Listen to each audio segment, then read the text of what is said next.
Lisa Martinez stood in her small kitchen, flour covering her hands and tears running down her face.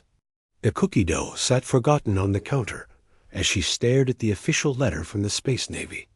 Her brother, Danny, was gone.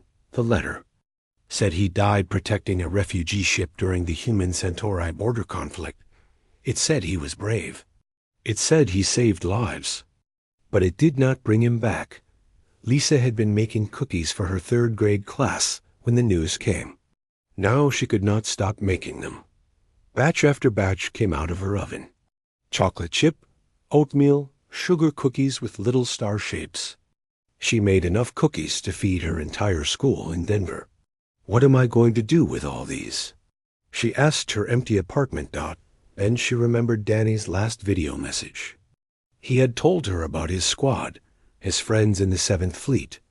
He talked about Jake Thompson, who told the best jokes. About Maria Santos, who could fix any broken engine. About old Sergeant Kim, who kept everyone safe. These people had been with Danny when he died. They had brought him home. Lisa wanted to thank them. She packed the cookies in neat boxes. She wrote thank you notes on her best paper, the kind she used for parent conferences. Each note was simple. Thank you for serving. With my brother Danny Martinez. Thank you for bringing him home. Lisa had never been off Earth before. Space travel was expensive, and teachers did not make much money. But she had Danny's life insurance money now. Money she did not want, but would use for this one important thing. Her principal, Mrs. Johnson, thought she was crazy. Take the summer off, she said. Grieve, heal, come back in the fall. But Lisa knew she could not heal until she did this one thing. She bought a ticket on a cargo ship to Mars Station. The other passengers were miners and traders. They looked at her small suitcase and boxes of cookies with confusion. First time in space? Asked the cargo captain, a woman named Ruth Bell. Yes, Lisa said. I'm going to thank some soldiers. Captain Bell smiled. That's nice. Most people forget about the military once the fighting stops. Mars Station was bigger than Lisa had imagined. Thousands of people lived and worked in this spinning wheel of metal and glass. The artificial gravity made her stomach feel funny, but she managed to find the veteran center. Jake Thompson was not what she expected. Danny had made him sound like a giant, but he was a small man with sad eyes. He worked in the stations, repair shop, fixing broken equipment. You're Danny's sister? He asked when she introduced herself. Yes, I brought you these. Lisa handed him a box of cookies and a thank you note. Jake opened the note and read it slowly. His hands started to shake. You came all the way from Earth to thank me? Danny said you're his best friend up there. He said you told jokes that made everyone laugh, even during the worst times. Jake sat down heavily on a repair bench. I should have kept him safe. I should have been there when you brought him home, Lisa said firmly. That's what matters. Jake started to cry. This tough space veteran, who had fought in battles across the galaxy, cried like a child. He saved that refugee ship, hundreds of families. Kids, babies, old people. He could have run, but he stayed to make sure they got away. Lisa hugged Jake, and he hugged her back. Other workers in the repair shop stopped what they were doing. Word spread quickly through the station. Danny's sister was here. More veterans came. Maria Santos, who now ran a small restaurant. Bill Cooper, who worked security. Old Sergeant Kim, who had retired but still lived on the station. Each one had a story about Danny. He shared his food with the refugees, Maria said. Even when we were running low on supplies. He learned to speak their language, Bill added. Just basic words, but it made the scared kids feel better. He volunteered for the most dangerous jobs, Sergeant Kim said quietly. Always put others first. Lisa stayed on Mars Station for 3 days. She met 17 veterans who had served with Danny. Each one received cookies and a personal thank you note. Each one had stories that made her proud and sad at the same time. On her last day, Sergeant Kim pulled her aside. "Your brother saved more than just humans," he said. "There were aliens on that refugee ship. 3 different species. They're scattered across the galaxy now, but they remember him." Aliens? Lisa had never thought about that. The Kithara, the Valerians, and some aquatic collective families. Your brother didn't see them as aliens. He saw them as people who needed help. Lisa felt something change inside her. Her mission was not complete. She needed to find these other beings that Danny had saved. She needed to thank them too. When she returned to Earth, Lisa quit her teaching job. Mrs. Johnson was upset. But Lisa's mind was made up. She sold her apartment and bought a small ship, an old cargo hauler called the Wanderer. "I don't know how to fly this thing," she told the dealer. "The computer does most of the work," he said. "Just tell it where you want to go." Lisa loaded the Wanderer with supplies and more cookies. She had Danny's military records now, official documents that listed every battle, every mission, every refugee ship he had helped. The aliens he had saved were listed too, along with their last known locations. Her first stop would be the trading station at Harmony Point, just outside human space. 3 Kithara families lived there now, working as mechanics and traders. They had been on the refugee ship Danny died, protecting Dot as Lisa's ship left Earth's atmosphere. She looked back at her home planet. It looked small and blue and perfect. She had never expected to leave it, never planned to travel the galaxy. But Danny had shown her that sometimes the most important things happened when you stepped outside your comfort zone. The navigation computer beeped. Destination, Harmony Point. Travel time, 6 days. Lisa made herself comfortable in the pilot's seat. She had cookies to deliver and thanks to give. The galaxy was big, but she would find everyone who had known her brother. She would make sure. They knew how grateful she was. She did not know that her simple mission would change everything. She did not know that her thank you notes would start something bigger than she could imagine. She just knew that Danny would have wanted her to do this. The stars stretched out before her, and Lisa Martinez began her journey into the unknown. Harmony Point looked nothing like the space stations Lisa had seen in movies. Instead of clean white metal and glass, this place was a jumble of different materials and styles. Parts of it looked human. Other sections were clearly built by alien. Hands. The docking bay computer spoke to her in 3 different languages before switching to English. "Welcome to Harmony Point. Human vessel. State your business." "I'm here to thank some people," Lisa said, feeling foolish. "Please be more specific." Lisa checked her notes. "I'm looking for 3 Kithara families.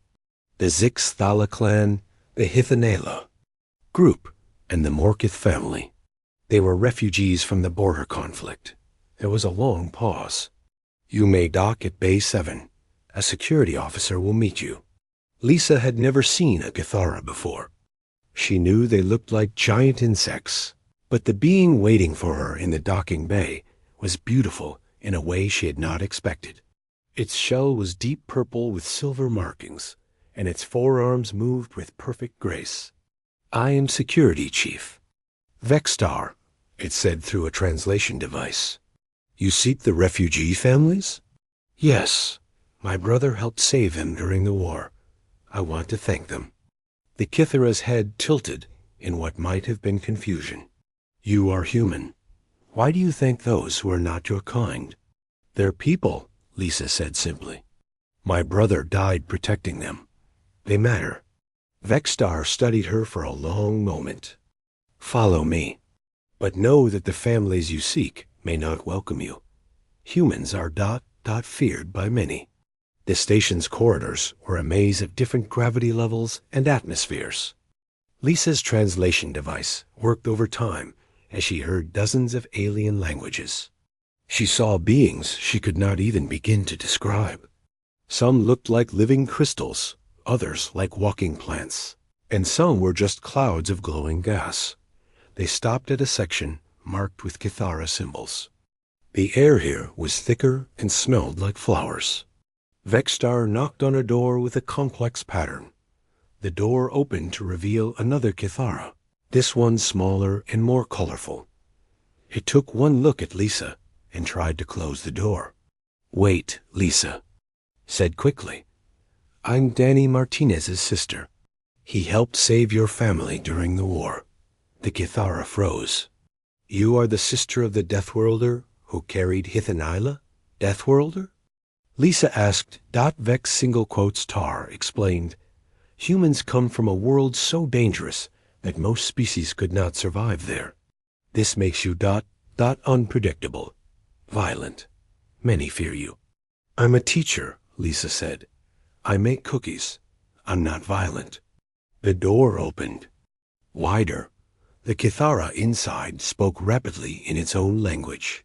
Soon more voices joined in. Lisa could not understand the words, but she could hear the emotion. "They are debating whether to speak with you," Vexstar translated.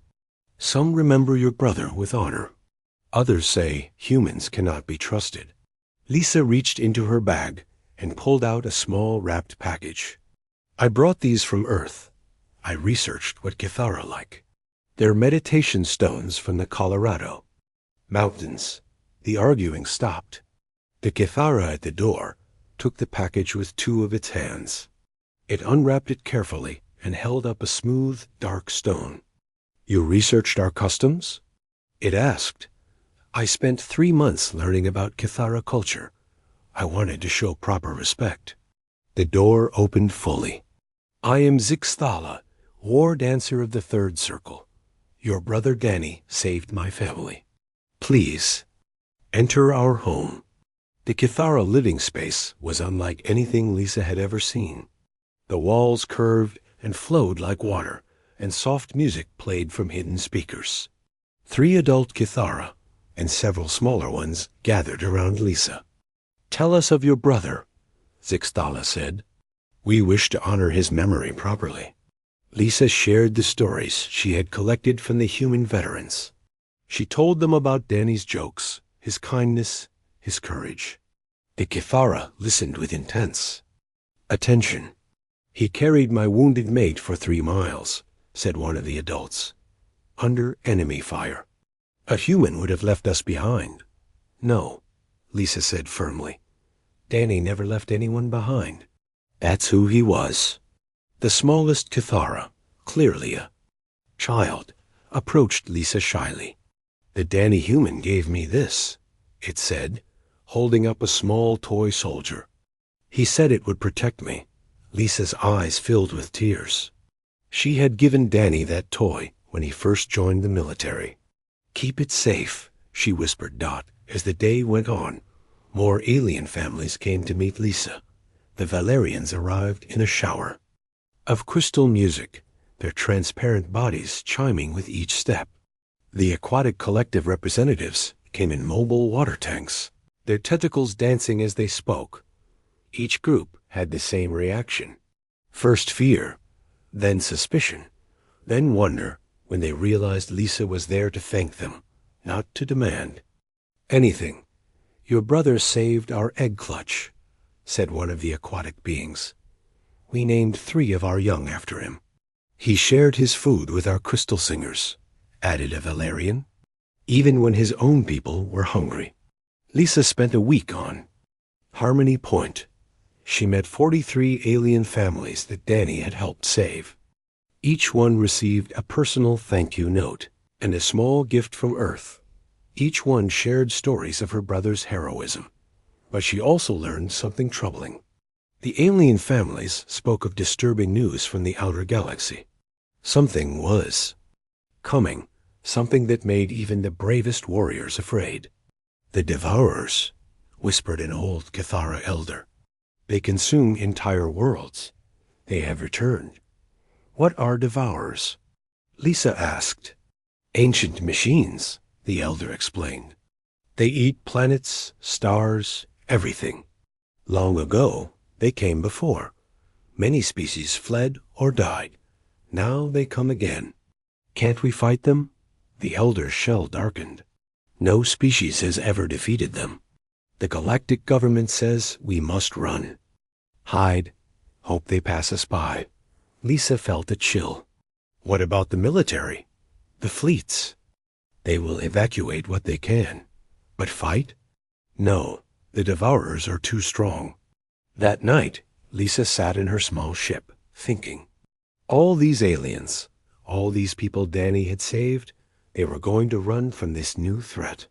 The military was already pulling back, preparing for evacuation instead of defense. But Lisa remembered something. Danny had always said, sometimes running away is the smart thing to do, but sometimes standing up is the right thing to do. She looked at her notes from the week.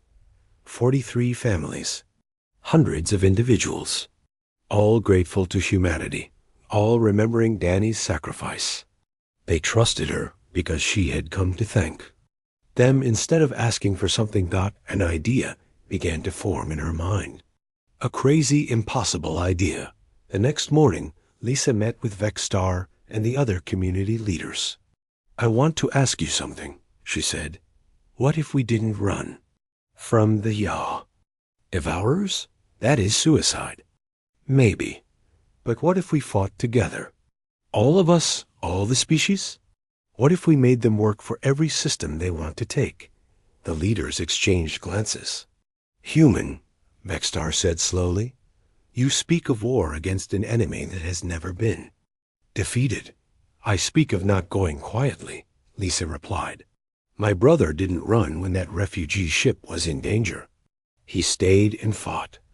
Maybe we should too. You are one human with no military training. What could you possibly do? Lisa smiled.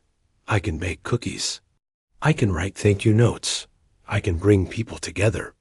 Maybe that's enough to start something. The aliens looked at each other. They had come to Harmony Point as refugees, scattered and afraid. But this small human woman, who had traveled across the galaxy just to say thank you, was suggesting they could be something more. If we did this impossible thing, Zixthala said carefully, what would you need from us? Help me find more veterans. More people who remember what it's like to fight for something important. Help me spread the word that someone thinks we can win. Lisa knew she was asking for the impossible, but she also knew that impossible things happened when people decided to stand together. Danny had taught her that the meeting lasted until dawn. When it ended, Lisa had her first allies in what might become the greatest battle in galactic history. Lisa's ship, the Wanderer, had become much more than a simple cargo hauler. Maps covered every wall, showing star systems, military bases, and refugee settlements. Communication equipment filled the spare rooms. Her small kitchen now produced meals for a dozen different species. Captain Ryan Foster had joined her crew 3 months ago. He was a former military pilot who had heard about the crazy teacher who thanks aliens and wanted to see what she was really doing. You know, this is insane, right? He said as they approached the crystal cities of Valerian Prime.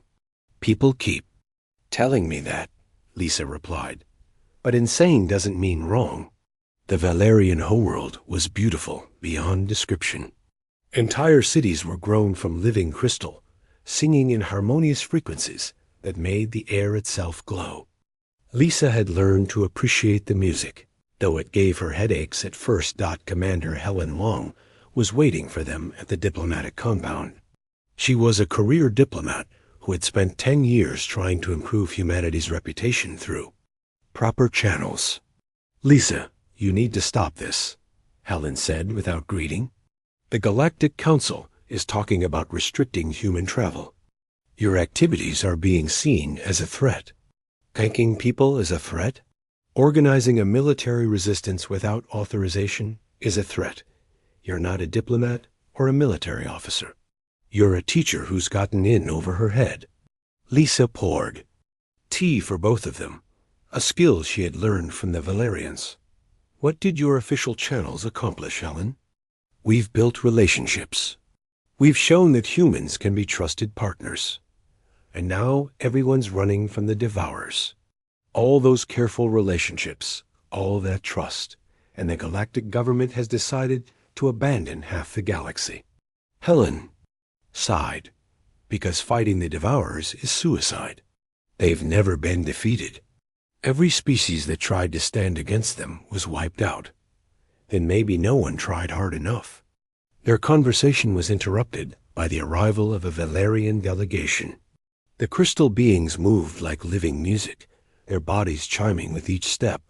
Their leader, a tall figure called Resonance of Dawn, spoke in tones that Lisa's translator rendered as formal but warm. Human Lisa, we have considered your proposal. Our war singers remember the human Danny, who died protecting our people. We are willing to discuss cooperation. Helen stared. You're actually considering this madness? The alternative is abandoning our outer colonies and hoping the Devourers don't follow us to the core worlds. Resonance of Dawn replied. That is not survival. That is slow death. Lisa spent 2 weeks on Valerian Prime, meeting with military leaders and civilian councils. The Valerians had something unique, crystal technology that could create nearly impenetrable shields. But they had never used it for large-scale warfare. We are builders, not destroyers, explained war singer Harmony of Steel. But if destruction comes for us, we will meet it with song and crystal fire. From Valerian Prime, Lisa traveled to the deep ocean world of Aquatic Collective. The underwater cities were just as beautiful as the crystal ones, but in a completely different way. Coral towers stretched toward the surface, filled with beings that moved like living water. Admiral Deep Current was skeptical. The Devourers consume everything. Water, air, even the energy from stars. How do you fight something that eats reality itself? By being unpredictable, Lisa said. By fighting in ways they don't expect. You speak of tactics, but you are not a warrior. Lisa thought of Danny, of all the veterans she had met. I've learned from warriors. I've listened to their stories. I know that the best battles are won not by the strongest, but by those who refuse to give up. The Aquatic Collective had ships that could travel through dimensions, slipping between space and time like fish through water. They had never used this technology for warfare either, but they were willing to consider it. Captain Foster watched these meetings with growing amazement. You're actually doing it, he said one evening as they traveled between systems. You're building an alliance. I'm not building anything, Lisa replied. I'm just asking people to remember what's worth fighting for. But not everyone was convinced. On the industrial world of Forge Prime, the mechanical beings called the Constructors refused to even meet with her. Humans are chaos, their representative transmitted. We are order. We will not join your illogical war. Lisa spent 3 days trying to change their minds. She showed them footage of the Devourers, machines that consumed everything without creating anything. She talked about the beauty of different species working together. Nothing worked until she mentioned something simple. The Devourers won't just kill you. They'll melt you down and use your metal for themselves. Everything you've built, everything you've created, will become part of them. The Constructors' mechanical voices grew quiet. This is ... unacceptable. Creation must not serve destruction. Then help us stop them.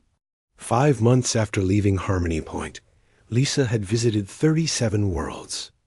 Her alliance included 17 different species, from the warrior Cathara to the peaceful energy beings of the void. Each group brought different strengths, different technologies, different ways of thinking about warfare, but the galaxy was vast, and news traveled fast. The Galactic Council officially condemned her activities. Several human colonies were told to arrest her if she arrived. The evacuation fleets were already moving toward the core worlds. "We're running out of time," Captain Foster reported. "Long range. Sensors show the Devourer advanced scouts are only 6 months away from the outer rim."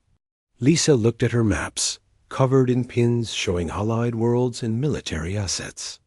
It didn't look like much compared to the vast galaxy, but it was more than she had hoped for when she started. Carlos Vega found her at the refueling station on Outer Reach. He was a legend in the human military, a man who had fought in every major conflict of the last 20 years. "You're the teacher who's been stirring up trouble," he said without introduction. "I'm the teacher who's been saying thank you," Lisa replied. "Same thing, apparently.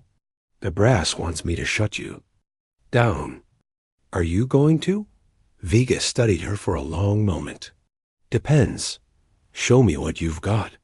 Lisa spent the next hour showing him her alliance, her maps, her intelligence reports.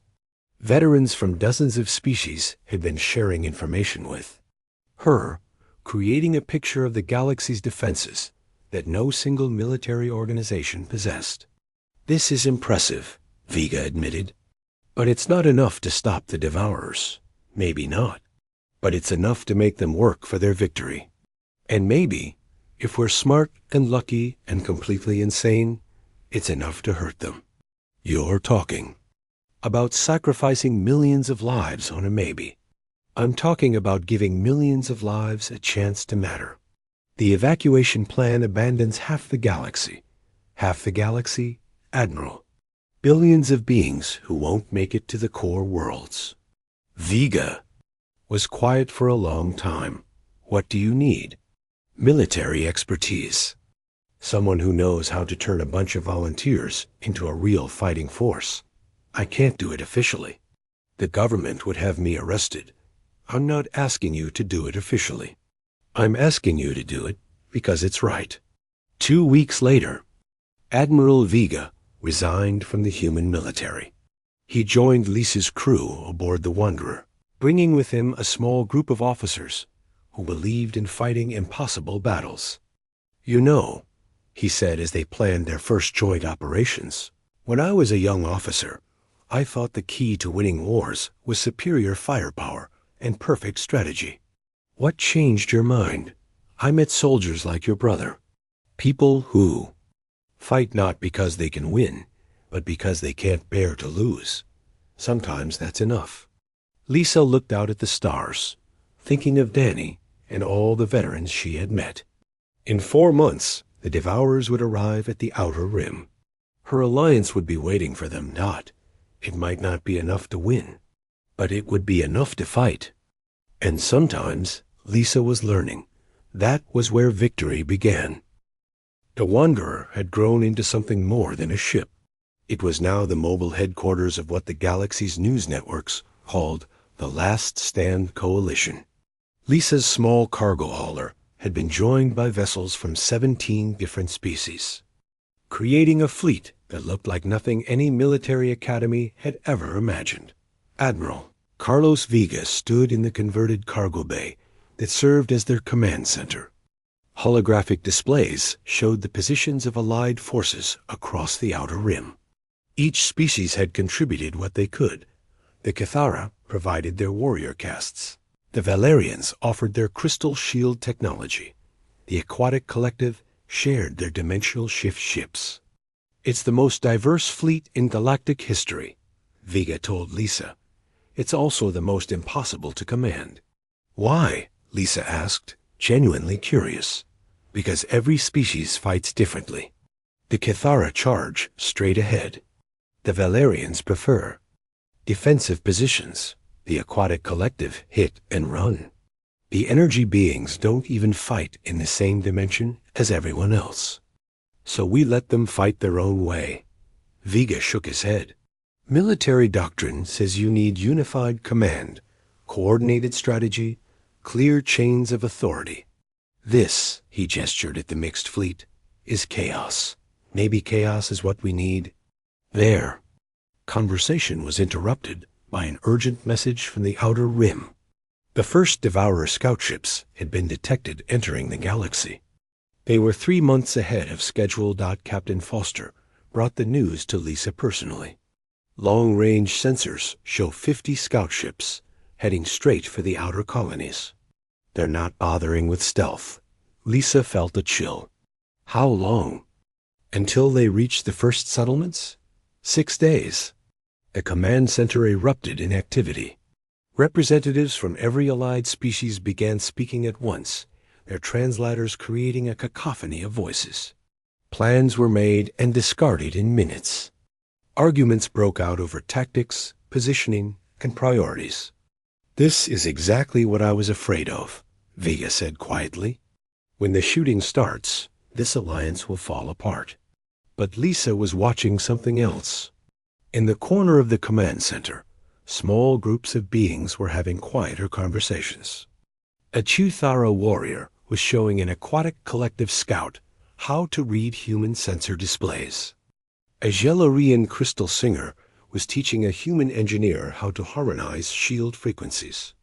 "Look at them," Lisa said, pointing to these smaller groups. "They're not arguing about grand strategy. They're figuring out how to work together." The first battle came at the mining colony of Outer Haven. The Devourer Scouts expected to find empty space or fleeing refugees.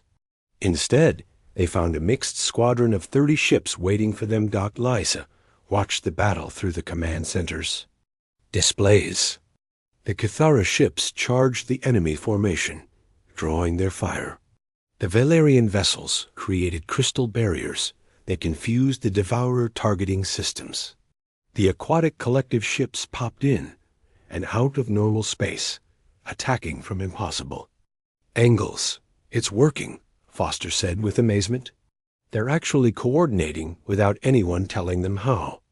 The battle lasted 4 hours. When it ended, 37 Devourer scouts had been destroyed. The Alliance had lost 8 ships. "First blood to us," Vega said, but his expression was grim. "But these were just scouts. The real fleet is still coming." News of the victory spread across the galaxy faster than light. The evacuation fleets slowed as beings began to reconsider their options. Some worlds that had already been abandoned sent volunteers to join the Alliance, but the Galactic Council was not pleased. Lisa received an official summons to appear before them and explain her actions. "You have to go," Helen Wang told her over a secure communication channel. "If you ignore them, they'll brand you a terrorist organization. And if I go, they'll arrest me and order the Alliance to disband." "Maybe, but if you don't try to work with them, you'll lose any chance of official support."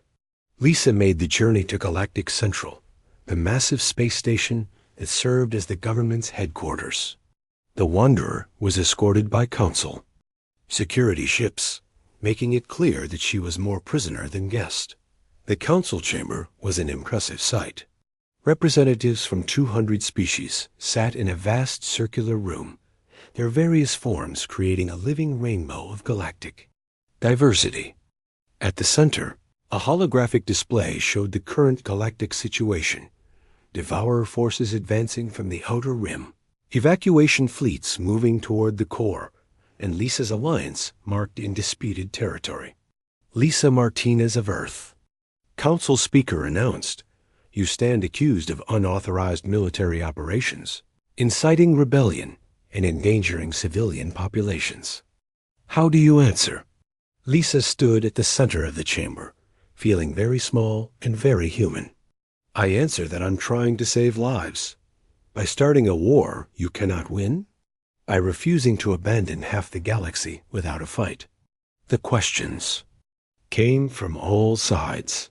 Why had she ignored proper diplomatic channels? How could she justify risking alien lives for a hopeless cause? What gave her the right to speak for species that weren't human? "I don't speak for anyone," Lisa said finally. "I asked for help, and they gave it. I offered to coordinate our efforts, and they agreed. Every ship in my alliance is there by choice." "Choice based on false hope," the speaker replied. "The Devourers cannot be defeated. Every military analysis confirms this. You are leading beings to their deaths. Maybe, but they're choosing to die fighting instead of dying while running. That's their choice to make. The debate continued for hours. Some council members supported Lisa's efforts, mainly representatives from species that had military traditions. Others condemned her as a dangerous extremist. The majority seemed to view her as a well-meaning fool. Finally, the speaker called for order. The council will recess to consider this matter. Lisa Martinez, you will remain on Galactic Central until we reach a decision. But Lisa had no intention of staying. That night, she and her small crew slipped away from the station aboard the Wanderer. They had allies to rejoin and a war to fight. You realize you're now officially an outlaw, Foster said as they jumped to hyperspace. I was already fighting impossible odds, Lisa replied. What's a few more? They returned to find the alliance had grown. Word of their victory against the Devourer scouts had inspired others to join. The fleet now included vessels from 23 species, with more arriving every day, but the real Devourer fleet was coming. Long-range sensors showed it was massive beyond imagination. Thousands of ships, each one the size of a small moon. They consumed everything in their path, leaving empty space where star systems used to be. How do we fight something like that? Asked war singer Harmony of Steel. We don't fight it, Lisa said. We make it fight us. On our terms, in our territory, using our advantages. She outlined her plan to the assembled commanders. Instead of meeting the Devourers in one massive battle, they would hit them in small groups across multiple systems. They would use the galaxy's terrain against them, forcing the enemy to split their forces. It's not about winning, Lisa explained. It's about making them pay for every system they take, making them work so hard for their victory that they question whether it's worth it. Admiral Vega nodded slowly. Guerrilla warfare on a galactic scale. It could work, if we're smart about it. And if we're willing to sacrifice everything for it. Added deep current of the aquatic collective. Lisa looked around the room at her. Unlikely alliance. Warriors and builders, soldiers and civilians. Beings from dozens of worlds who had come together because they refused to go quietly into the dark. My brother used to say that the most important battles are the ones you fight. When you have no hope of winning, she said. This is one of those battles. The main Devourer fleet would arrive in 2 weeks. Lisa's alliance would be waiting for them, scattered across 50 systems, ready to turn the outer rim into a battlefield dot. It might not be enough to win, but it would be enough to fight. And sometimes, Lisa had learned, that was the difference between survival and surrender. The Devourer fleet arrived like a plague of metal locusts. From her position aboard the Wanderer, Lisa watched the long-range sensors track thousands of enemy ships as they spread across the outer rim. Each vessel was the size of a small moon, dark and angular, designed for one purpose, consuming everything in their path. They're not following any recognizable formation, Admiral Vega reported. They're just spreading out and eating everything they find. Good, Lisa said. That means they're not expecting organized resistance. The first phase of her plan was already in motion. Instead of massing their forces for a single decisive battle, Lisa's alliance had scattered across 50 star systems. Each group had specific instructions. Hit the Devourers hard, then run before they could respond and force. Captain Foster coordinated the communications network that kept all the groups in contact. Strike Team Alpha reports successful attack on Devourer mining ships in the Kepler system. Strike Team Beta is moving to intercept enemy scouts near Vega Prime. Lisa had learned something important from her months of talking to veterans. The best battles weren't won by the strongest army, but by the one that refused to fight fair. The Devourers expected their enemies to meet them in massive fleet engagements. They were not prepared for hit-and-run tactics spread across dozens of systems. Enemy formation approaching our position, reported Zixthala. The Kithara war dancer, who now served as Lisa's tactical advisor. 15 large vessels, moving in perfect coordination.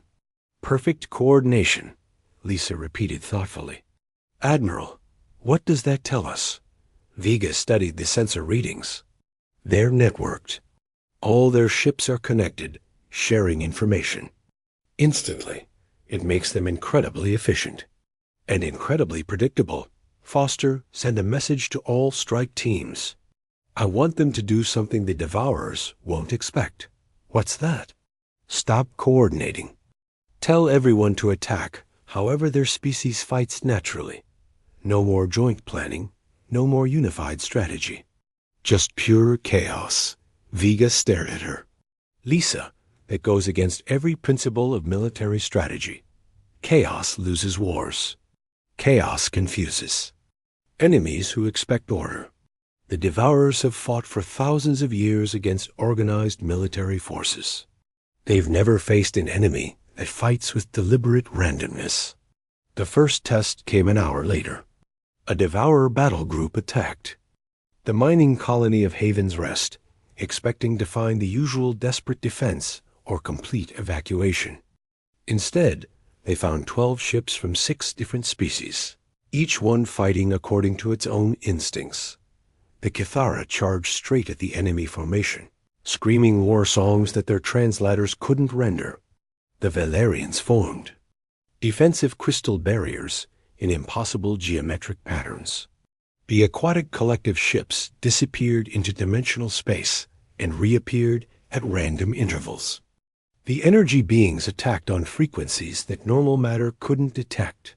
The Devourer formation is breaking apart, Foster reported with amazement.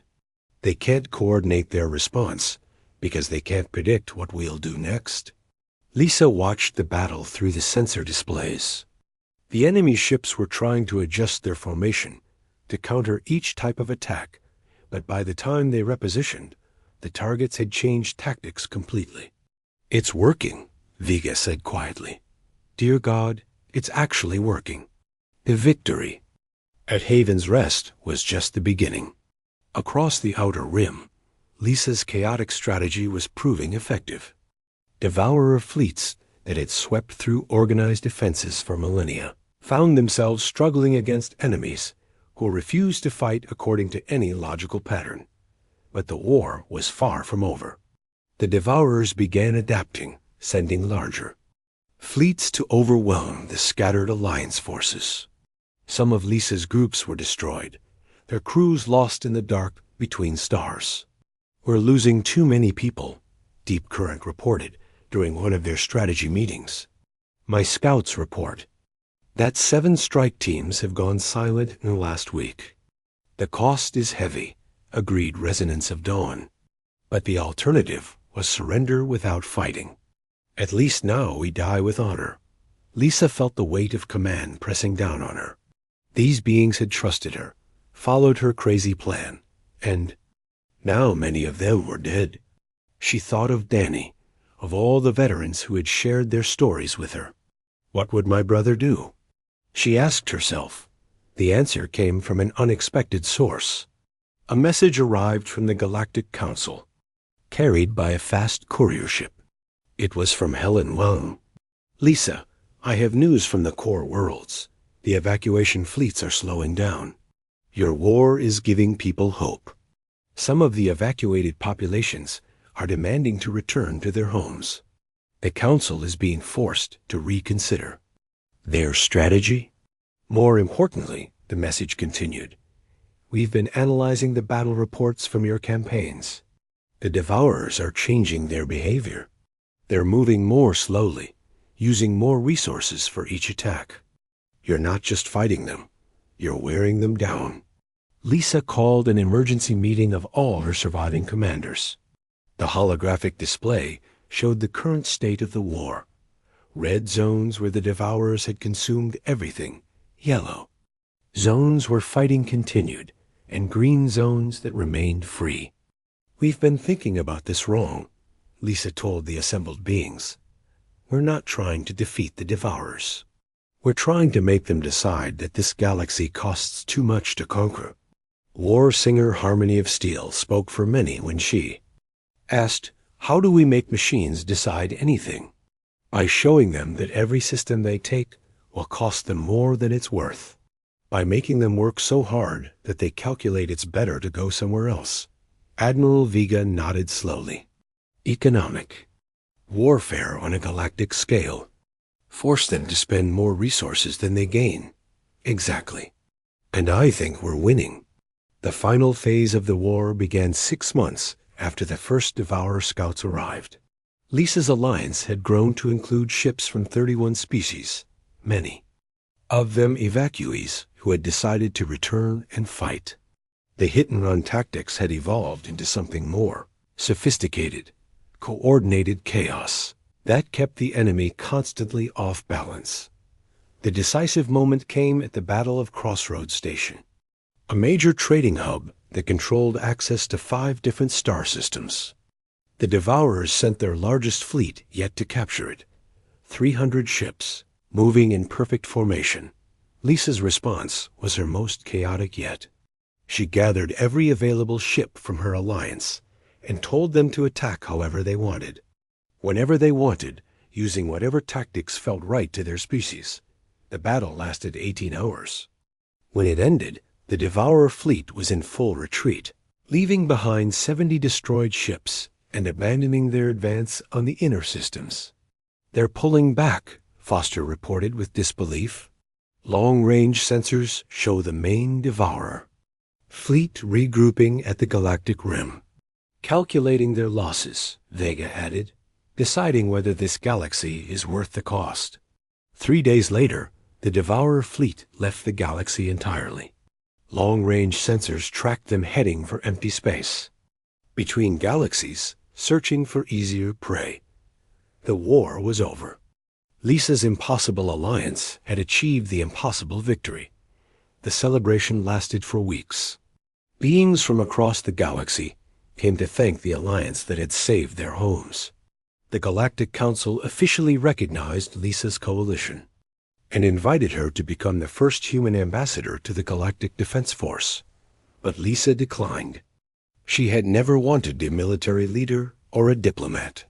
She was a teacher, and she had learned something important during her journey across the galaxy. "I'm going home," she told Admiral Vega as they prepared to disband the alliance. "Back to my classroom on Earth. After everything you've accomplished, you could have any position in the galaxy," Lisa smiled. "I have the only position I ever wanted. I'm going to teach children about the galaxy they now belong to, about the different species they'll meet, about how sometimes the most important thing you can do is say thank you." She returned to Earth with a ship full of gifts from grateful alien families and a head full of stories. Her new classroom had students from 6 different species, children of the beings who had stayed in human space after the war. On her desk, she kept 2 things: the toy soldier that the young Kithara had shown her, and a letter from the Galactic Council officially ending humanity's status as a dangerous species. Humans were now considered proven allies and welcome throughout the galaxy. But the thing Lisa treasured most was a message from her brother's old commander, Admiral Patricia Hayes. It was simple. Danny would be proud. Lisa looked out her classroom window at the stars, where ships from dozens of species now traveled freely between worlds. She had set out to thank soldiers for bringing her brother home. Instead, she had brought the galaxy together. Sometimes, she reflected, the best way to honor the dead was to protect the living. And sometimes, the most powerful weapon in the universe was simply the willingness to care about strangers. The galaxy was a little safer now, a little more connected. And it had all started with a teacher who wanted to say thank you.